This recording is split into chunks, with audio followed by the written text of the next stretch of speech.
Okay. Wonderful. Wonderful. Well, it is 12 o'clock, and in respect of everyone's time, I will go ahead and get started. Hello, and welcome to the monthly DEI Wednesday webinar session. Thank you for spending your lunchtime with us. My name is Trina Edwards, and I am the Director of Diversity in Ed. This is our lunch and learn. It's lasting only 30 minutes, so I'll lead right into the introduction of our presenter today, Ms. Eva Medilek. And after the presentation, we'll open up the floor for discussion and questions. Eva Medilek is a certified high performance coach, international speaker, the #1 best-selling author, and a certified diversity and inclusion communications trainer. She is a graduate of Ascension Leadership Academy, the High Performance Institute, and is a certified master trainer and a founder of Optimize You High Performance Coaching. Eva is the author of The Intimacy of Race: How to Move from Unconscious Racism to Active Allyship for People of Privilege. She is also a contributing author of the book Possibilities Unlimited with Les Brown and Dr. Cheryl Wood. As an executive contributor to Brains Magazine, Eva was selected as one of 500 people featured on the Brains 500 global list of 2020 and 2021. Eva's commitment to creating inclusive environments is an integral part of her communication, facilitation, and coaching practices. Eva's clients seek more than just career advancement. They aspire to cultivate a holistic sense of self and to excel in diverse environments. They desire the tools to communicate effectively, advance professionally without compromising personal values, and actively contribute to inclusive and diverse cultures. Eva's clients share a common vision for personal growth intertwined with societal progress, recognizing the transformative power of her coaching in enhancing both their professional and personal lives. She believes that we cannot achieve social change without personal development. As a trainer, coach, and facilitator, Eva's coaching process leads you to discovery, methods, and outcomes that improve and enhance the quality of your personal and your professional life. Her coaching process allows you to show up on your A game at home, at work, and in your communities. Thank you, Eva, for sharing your expertise with us today. And I'll now pass the mic on over to you. All right. Well, thank you. Thank you, Trina. And wow, you read the whole thing. I'm impressed. All right. Let me just start with a screen share here. Make sure I have this on correctly. All right. So you are at Breaking Down Barriers, the power of listening to build inclusive communities. Eva's great. She's not Black. She's one of us. So this is what was actually said to me in my own house by a friend of my husband's who was visiting us from Germany. So in light of all the increased awareness around diversity and inclusion, microaggressions and unconscious biases, you might have cringed at hearing this. It could make some of you uncomfortable. Others might feel angry. And some may even have a hard time believing that someone actually said this to me as a compliment. But my point in sharing this with you is that we all have said and will say things with the best of intentions in our hearts, but can hurt others. Mistakes happen. We will all make them. I remember last year I spoke in New York City at an ERG conference in my talk. ERGs are employee research groups. And in my talk, I was giving an example around burnout, about how success is not necessarily achieved by doing more, but by actually giving up or letting go things that don't support your priorities or your goals. And so I used an example that I got from one of my speaking coaches that referenced losing weight or getting skinny by giving up what's keeping you from getting skinny or making you fat. And then people started to walk out. and they complained that I was fat shaming people and they were calling me all kinds of names. And I was just mortified that people thought that about me. And I thought I was trying to be a little funny, a little shock value, if you will. And so I learned my lesson. I got to apologize, and that is no longer an example I use in my talks. So please be kind, open, and welcoming with your mistakes and the mistakes of others, because we are all learning and growing in this work. So in the time that we have together today, I just want to explore some strategies for creating inclusive environments that will assist you not only in supporting and retaining diverse student population, but in hiring and retaining your educators as well. So let's start with a bit of a polling question, and I need people to participate in the chat for this to work. So the first question I have in my makeshift poll, if you will, is what percentage of Black women feel that they have white allies at work? You can just take a guess and put that in the chat, and I have the chat brought up so that I can see it. Anybody want to take a stab at it?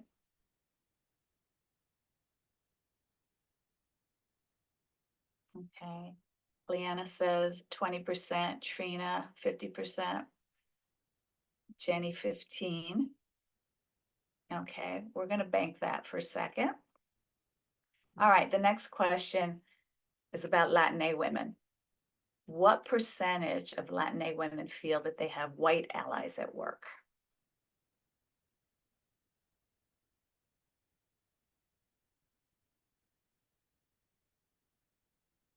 Give us your best guess. Trina says 30, so that's down from the 50 for the Black women. Leanna's 25%, that's up from the percentage of Black women. Anyone else want to venture? Jenny says 25%, which is up from the Black women as well. All right, final question. What percentage of white women feel that they are allies at work?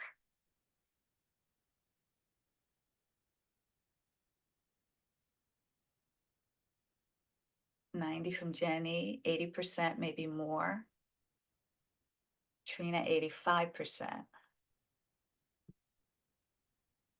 Okay, so this was a survey conducted by leanin.org and SurveyMonkey. The percentage of Black women, 10%. Latina women, 19%. And the percentage of white women that feel that they are allies at work, 81%. So people were very close with the white women, but you see how low it is. And I just want to say as a disclaimer, this study did not include the results for Black or Latino men or any other races because of the small sample sizes. So we just have it for the women. So if you're a white person who sees yourself as an ally to coworkers of other races and ethnicities, many of your colleagues of color will probably disagree. And the survey defined allyship as using one's power or position to support or advocate for coworkers with less power or status. And from the disconnect between the answers of the percentage of white women and the percentage of Black and Latina women, it's clear not everyone shares the same understanding of what that looks like in color. I mean, in practice, because diversity and inclusion are linked to enhanced performance and increased productivity and success and retention and all the things. It makes sense that we should invest in creating diverse, inclusive communities, environments, and leadership as well. Unfortunately, we're now in a time where there's a growing sense of DE&I fatigue, and the subject has become politicized in our schools and workplaces, with the courts even banning the subject and initiatives in some states. The fact is that 40 bills were introduced in 22 different states that restrict DEI initiatives at public colleges. And many of the bills prohibit the use of state funds for any DEI efforts or position trainings or diversity statements. And as you know, many colleges have removed affirmative action from their admissions process. So despite the documented importance of diversity and inclusion efforts in school and their benefits to staff and students, even the improved rate of graduation when representative leadership is present, the conservative push to ban these efforts is growing. So what worked in 2020 in the wake of George Floyd's death, it's no longer working today. So in order to realize the benefits of DE&I to the success of your educators and your students, what you need to do is move beyond creating the diversity in your communities and focus on the integration. So all of your well-intentioned declarations of diversity have now got to be embedded into how you instinctively function. And so regardless of how much your websites or you talk about your commitments to DE&I, if no one is actually behaving in a manner that fosters inclusivity, nothing is going to change. So we're all responsible for building inclusion and belonging into the daily operation of our businesses. One where everyone feels valued, has a sense of belonging, where psychological safety and bravery is felt, and people with different backgrounds and skill sets feel welcomed and included. Now, Trina just shared a bit about me, quite a lot here. But what I wanted to add to that is I believe that you can't be a high performer without incorporating inclusivity. But not only that, you can't perform at a high level when you don't feel included or safe. So high performance is no longer just available for those with privilege and opportunities. I think inclusivity is the new high performance. It's no longer just about productivity. It's a psychological safety issue, and that fosters increased productivity. So this became my focus back in 2020 when George Floyd was murdered. At the time, I literally paid no attention to it. You see, like a lot of people in the Black community, I became used to hearing stories of the police murdering Black men. So it felt like just another incident to me. But when the story became escalating in the news and the protests were happening, I decided I should probably watch this video. And after seeing the video, something inside me broke. And I knew I couldn't just go on with business as usual as if this didn't affect me. And I didn't know what I could do. But what I did notice that many white-bodied individuals who chose to speak up and declare their allyship for Black lives were being canceled online for saying things that many felt they shouldn't be saying, the things like all lives matter, I don't see color, and they were being shamed into silence.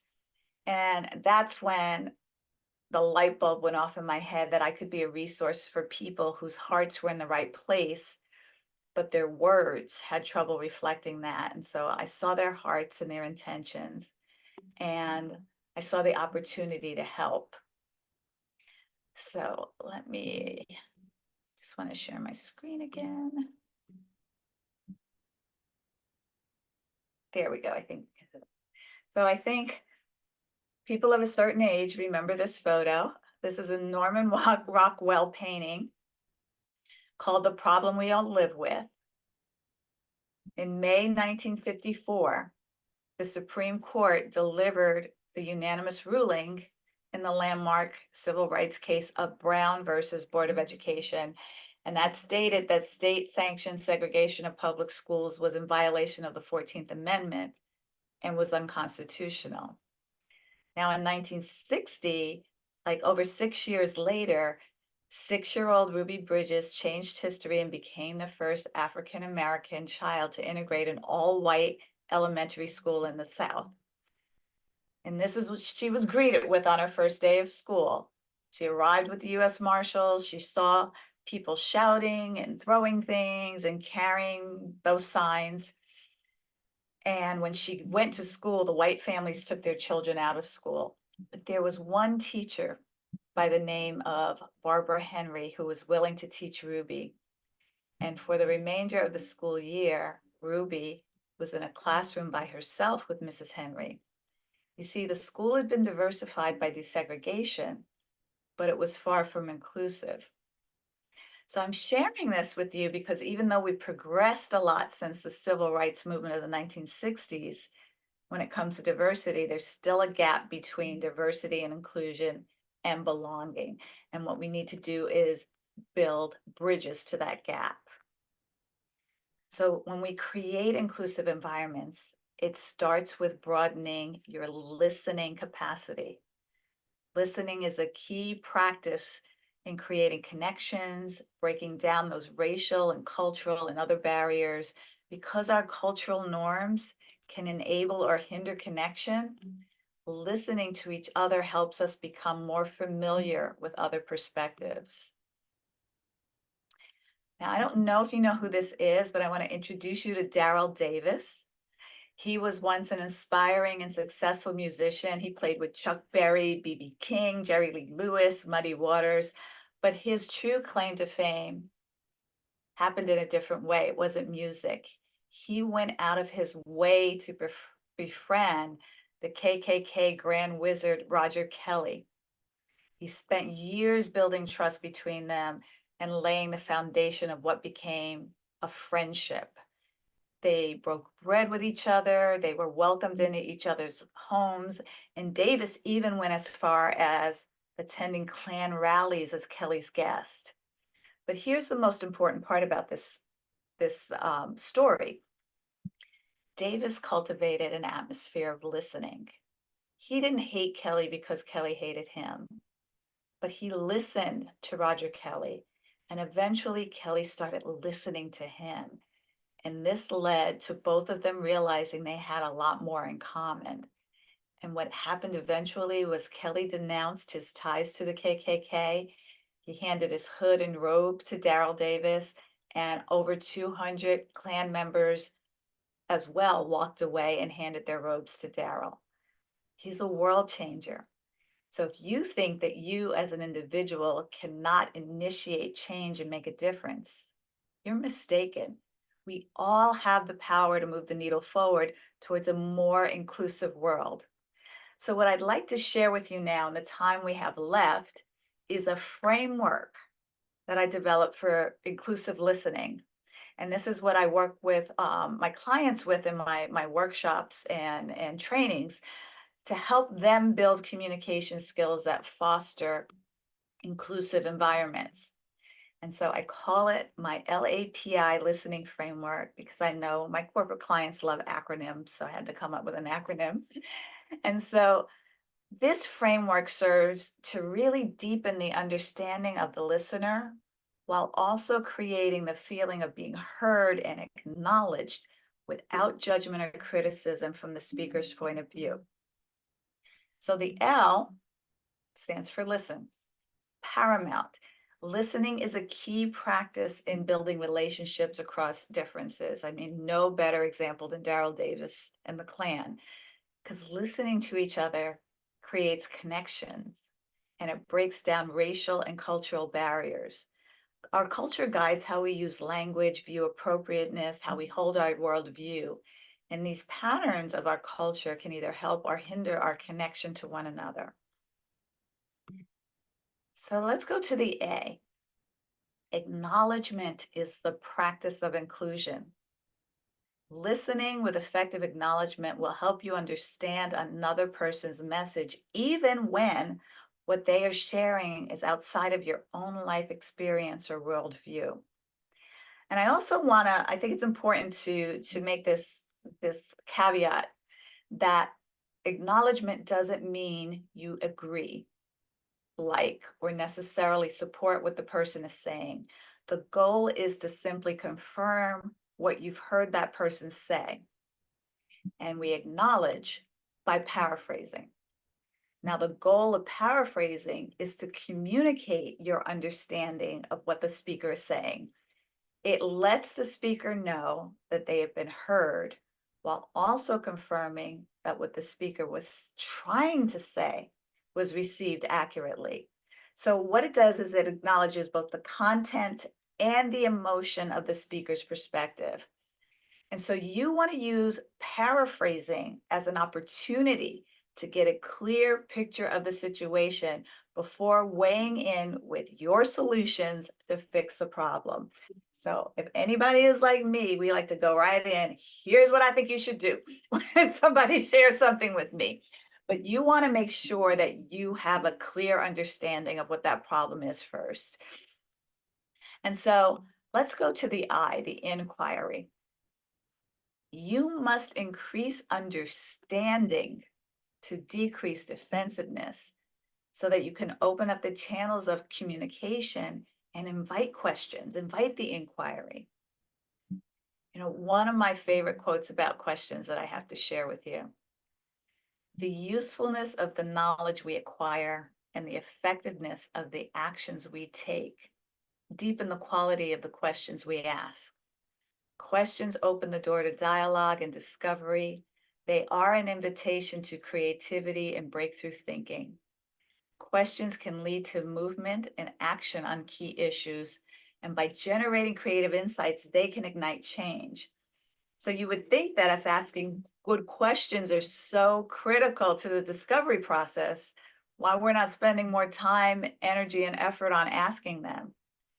And I believe that we've been taught so long in this culture and in our school system to focus on having the right answers, when our focus would be better served in learning how to ask the right questions. And we need to ask questions that challenge our assumptions, because that's critical in fostering a more inclusive environment. So we want to use questions that deepen understanding and questions that foster thinking and forward movement and collaboration. We don't want to stay stuck in the problem, if you will. We want solutions. So we want to ask open-ended questions. Those are very powerful questions. Closed-ended questions can shut a conversation down. And anything that can be answered with a yes or no is closed-ended. Would you, could you, can you, did you? No will shut it down in a heartbeat. But if you want to get practiced at asking open-ended questions, a general rule would be, I keep it simple. I start with what or how. And so this gives you the space for solutions and moving the conversation forward and creating a clearer understanding of the situation or problem. But you will note that I put an X through Y, because even though it's an open-ended question, we have to use why with caution, because why demands that people explore reasons and motivations and moves them away from the facts. Love this quote too. I'm a quote girl. You can tell whether a man is clever by his answers, and you can tell whether a man is wise by his questions. So this framework will help you build a skill. It doesn't happen naturally because it's not how we were taught. And we have an opportunity to learn a skill that has the potential to bring more of us together rather than tear us apart. And we can role model the way. So I really don't have time to practice role modeling and role playing in this framework today, but I would like to gift you with my PDF on powerful questions. So here's what I need you to do. I want you, if you learned something valuable today, to just put I did in the chat. Because if you did, the best way to pay me back would be to give me some feedback on this talk. Let's see. Somebody did. Thank you. So here's what I'll need you to do. You can either take your phone out and scan this QR code, or I'm going to put a link in the chat. And this link will take you to kind of a 2-minute survey. And at the end of the survey, once you complete it, I will give you my gift on powerful questions, because I know that developing the skill of using powerful questions isn't easy. But as a thank you for just taking the time to do the quick survey, I will make sure that you get that in your inbox. And if it does ask you for a code, you just put the code questions in there when you do that. And there's a powerful video, if everybody's captured the screen share already or can go to the link, that I will play as you are doing this. This is a beautiful video I want to play for you.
Okay, let me just stop the share here.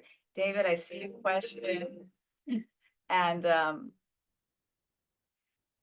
it's called Inclusion Starts with I, and it's on YouTube. I don't have the link readily available right now, but if you send me an email, here's my information, I'll make sure to get it to you. And I'll find the link because I have it just embedded in the PowerPoint. So if you want to just take a screenshot or whatever of my my information, and I invite everyone to connect with me. And look at me, Trina, ending on time. Well, I'll tell you what, I just have so many reasons to applaud you today. I have been and sat in and co-hosted and been a part of a lot of lunch and learns and a lot of DEIB webinar sessions, information sessions, and this is by far the absolute best. And thank you so much for being a part of our team and agreeing to share your expertise with us. I like to go back to, there's so many great points to talk on, and I won't do it because I like for our attendees to speak, but I would like to make one comment on the poll. I have never been so happy to be so wrong and off with a poll, because that goes to show and speak to our employers, our school partners, and the candidates that we recruit to help match them up with our employers. Because when we do our polls and get feedback after they've been working with our school partners, that they have higher numbers. And that's a part of that. One reason is because our partners are committed to this mission, this vision, and they work together in leadership, and they have excellent candidates and excellent educators that come to them and join their teams for that reason, for that commitment. So I am really happy to have been off with that, because we have some different numbers, and it's because of the work we all do together. I can't wait to share your video, this recorded session with the rest of our partners. They're going to really, really, I know they're going to reach out, but nonetheless, please, if anyone has any questions for Eva, please go ahead and And unmute I found the yourselves. YouTube video, so I just put it in Oh, the good. chat for everybody if they wanted a copy of it. Any questions? Any Any comments? comments? I mean, I really hope that everybody had a chance to fill out the short little survey. That I would really, really appreciate that, because it just helps me, you know, be better, know what's working, what's not working, and I would love to gift you, because it's really hard. I know when we do this in my workshops, we practice asking open-ended questions, and inevitably, no matter how high up in the company people are, they end up asking closed-ended questions, and it's really hard to start with a what or a how if you're when you're not super intentional and practiced. And practice makes permanent. Doesn't never makes it perfect. We're not striving for perfection, but it does help to know how to ask questions that get the conversations unstuck and moving forward and out of defensiveness when it comes to a lot of these important issues. Yeah. Well, if that's it, again, thank you so much, Eva. Guys, we are having another session next month. It's the last Wednesday of March. I don't know that exact date. You will receive another reminder.